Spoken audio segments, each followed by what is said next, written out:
আপনি নিজে আজকে চার্ট করেন না বাসায় গিয়ে? আপনার 24 ঘন্টায় আপনি কি করেন? আপনি এই চার্টটা করেন। 1 ঘন্টা প্রতি ঘন্টায় নিজে নিজে লিখেন যে কি করেন। আপনার এমন নাম আপনার চোখের সামনে চলে আসবে। আপনার এই 24 ঘন্টার ফ্রেমওয়ার্কে আপনি যদি অ্যাডভোকেসি ক্যান্ডিডেট হন, আপনাকে 5 ঘন্টা বের করতে হবে পড়াশোনা করে। 5 ঘন্টা, একদম সলিড 5 ঘন্টা। আর যদি জুডিশিয়ারি ক্যান্ডিডেট হন, তাহলে আপনাকে 10 ঘন্টা করতে হবে। কারণ আমাদের অ্যাডভোকেসি এখন 100 মার্কের লিখিত, আর ওখানে কি 1000 মার্ক। পড়া বেশি, জেনারেল সাইড করতে হবে বেশি। এবং এই পড়াশোনা অ্যাডভোকেসি বলে 6 মাস করতে হবে, আর জুডিশিয়ারি বলে 1 বছর করতে হবে। যদি পড়েন ইনশাআল্লাহ আপনি যেই হন না কেন কোনো অসুবিধা নেই।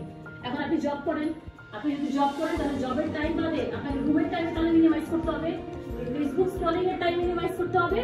তাহলে কি পড়াশোনার টাইম বের হয়ে আসবে।